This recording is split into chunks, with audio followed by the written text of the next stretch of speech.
Hey yo, what's up guys, it's your boy Dadscap. Welcome to Market Pulse weekly recap into the CS2 economy. Good one. Anyway, let's warm up a little bit by checking out what the player count was this week, and as you can see, almost 2% of the player base is currently vibing out in Austin, waiting for the major to begin. Oh, and by the way, if you haven't already, you should buy a viewer pass and do your pick'ems. Valve is soon gonna release the first ever souvenir charms. It would be a shame to not even try to get one. Or don't, I don't give a fuck. The market cap is continuing its unstoppable rise, growing by just over 3.3% since last week. Now, while it's all sunshine and rainbow, it's important for me to mention that the market index on Steam DT, which is basically Rice Empire but on crack and for Chinese people, mainly. But yeah, as I was saying, the market index is showing a little bit of a slump and has declined by just over 27 points. So while this slump might be a little bit concerning at first glance, if we zoom out a little bit, we can see that's nothing too crazy, especially since it's a pattern that's repeating. So yeah, even though my core message hasn't changed, I'm still very bullish on the market right now. I still wanted to share this little bit of a scary news just to provide you the most up-to-date information about it so you could make the most informed decision about your investments. Alright, let's move on. The 301 index, aka the liquid index, outperformed the market cap this week, growing by almost exactly 4%, which is great news. When the 301 index outperforms the market cap, that usually means one of the three main segments, the low, the mid, and the high tiers, didn't do too good. So let's see who's the bozo holding the bag this week. The brokies, the low tier index did reasonably well, increasing by 2.5% and securing its second green week in a row. And 2.5% is actually a good performance for real, but compared to the liquids 4% and the whole market's 3%, this pales a little bit in comparison. The mid tiers woke up and chose violence this week, god damn! The best performance so far, basically 1/4 the rate of growth of the market cap and close to double that of the low tiers, these poor bastards. The high tier index slightly outperformed the low tier one this week, handing therefore the L of the week to the brokies once again. However, my hypothesis at the beginning that the 301 index outperforming the market cap is usually an indication of the other three indexes doing badly was just straight up wrong and regarded. Hey listen, I'm just a guy, what can I say? Moving on to the knives and gloves index, both are essentially mirroring each other, except that the gloves lost some value this week, boo-hoo-hoo. But yeah, this week these indexes very under-delivered and this is just stagnation. Moving on to the extractors index, and we can see a surprising sight, the charms index as well as the agents index pretty much increased in value 1-to-1, with the agents index slightly doing better. It would seem therefore that the charms are finally out of their downward spiral in price, which may actually be a sign of the broader skins present in the armory, except for the fever case, gaining value in the short term. Finally, onto the cases index, and we can see pretty muted performance this week, with the 2020 to 2022 cases doing nothing, and the pre-2016 to 2019 cases having pretty much the same price increase, with the older cases gaining a slight edge over the newer ones. The market pulse this week is just more. Listen, I've said pretty much everything I had to say during the analysis of the Steam DT chart. The market, to me, seems healthy and ready to kick some ass. I think traders and investors are still very eager to put some more money into the game.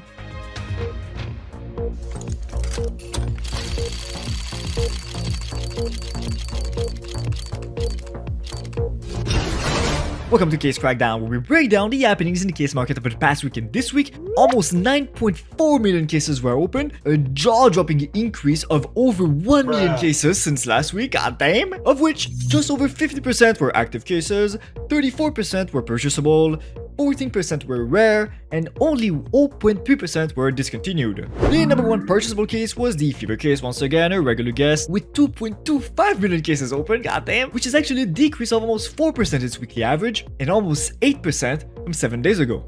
At the top of the active cases, we welcome back the Revolution case, which left us last week. I will miss you, buddy. With 1.2 million of them getting opened, an increase of 35% in its weekly average, and almost 40% since Friday last week. Nice. The number one rare drop was the Clutch case, surprisingly, with almost 200k getting opened, an increase of 46% in its weekly average, and over 75% from 7 days ago. The most liquid case was once again the gold of the game, the Fracture case, with market listings staying stagnant this week, but at least showing an increase of almost 2.5% in its unboxing numbers from 7 days ago. Well, would you look at that, man? The case for the most potential this week was actually Dadscap's pick of the last week. Now, I don't know if I'm controlling the market with just the power of my mind, but a big performance from the Danger Zone case this week. I'm hoping some of you guys managed to profit from that. And as for the biggest crash out, we have again our regular guest, the Fever case, with only a 1 cent loss this week, which is barely a crash out, but just goes to show how well cases have performed since the market crash. And as for the Dadscap pick of the week, I decided to go with the Spectrum True case, betting again on the classic strategy that since this has Dopplers, it will inevitably go up in price in the future. But the reason that I chose it this week particularly is because, well, if you compare the 7-day price percentage versus the 30-day price percentage, well, you can see that despite the market rallying once again and going back towards the all-time highs, the Spectrum True case is having a little trouble catching up, and I sincerely believe people just forgot about it. And so once the gamblers run out of all new sexy cases to invest in, they're just gonna go back into investing into safe values, for example, the Spectrum 2 case. If you're enjoying the recap, don't forget to like, subscribe, and hit that bell in the face, but most importantly, go download my browser extension, SkinScanner. The link is in the description.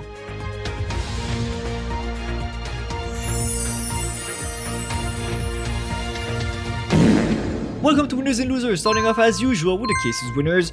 And wow, goddamn, while we expected the Danger Zone case to be at the top, I did not expect the Fracture case to actually be a winner this week. What the fuck? Plus 7% this week. And while I don't think this rate of growth is gonna keep up, it's still an active case with a massive catalog on the Steam market. We're still gonna have to follow the situation very closely. And as for the losers, well, we can see once again the Fever case at the top, this broke ass boy, but we can also see that the Shadow case of all cases performed not as badly but almost to the Fever case. And since the Shadow case is particularly not liked in China, this could be an indication of increased activity from the Chinese market. Moving on to the winner's place skin, and no. Delete Muso again. I don't know why. What the fuck is going on with this skin? I can't sleep at night. What the fuck is going on? Quick shout out to the M4 Cyrex and the AK Neon Revolution, by the way. The fact that they increased so much in price this week seems to indicate a shift in liquidity from knives and gloves towards more popular play skin. And as for the losers, we can see the Up Green Energy sitting at the top with a 6% decrease in price, followed by the AK-47 Redline, and at the very bottom, we can see the Up Print Stream, which continues again the downward spiral until the Fever cases numbers start stabilizing. For God's sake, 2 million this week. On to the knives winners, and we can see an interesting pattern there. These 3 knives are amongst the OG knives that came out when the Armistice update came out, so when Valve introduced CSGO skins to the community for the first time. And since these knives are only becoming rarer and more expensive to get, the fact that they rose so much may be an indication that one or multiple people is securing the bag for the future. Could it be a Chinese marketplace or just a random guy buying as many knives as he can just so he can rent them out to other Chinese people? I don't know, I haven't done enough research on this subject to know, but if the topic of rent skins in China is something that you would be interested in, let me know in the comments, and if there's enough people that are interested, well, you're gonna see a video on that in 2 weeks max. Moving on to the losers, and yeah, these shadow layers are crushing hard. I'm sure there aren't too many people that like to explain to their parents why they're running around in the video game with butt plugs in their hands.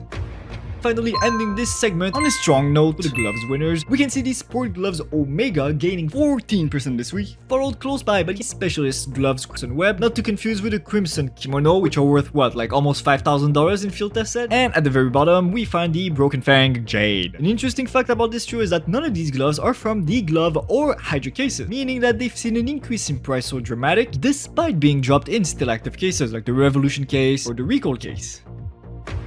And for the gloves losers, we can find the Hand Wraps Arboreal for some reason lost its ass this week, losing almost 8% of its value, and the closest losers behind is the Duct with not even 2% of lost value. What the fuck happened there? If you own these gloves, my condolences, but you deserved it.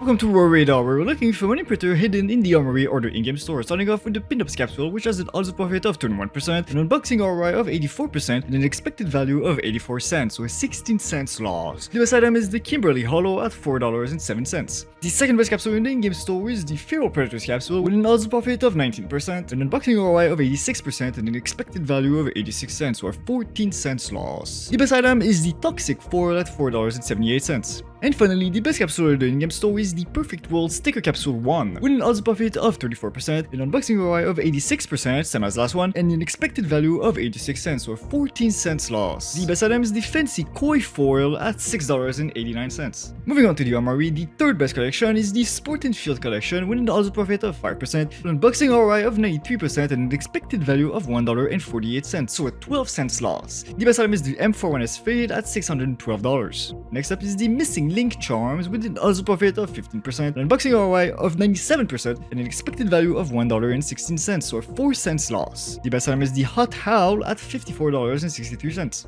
And finally, the best collection in the armory is the Character Craft Stickers collection with an odds profit of 28%, an unboxing ROI of 114%, this is without Steam fees by the way, and an expected value of 46 cents, with 6 cents gain. The best item is the Googly Eye Lint at $14.43.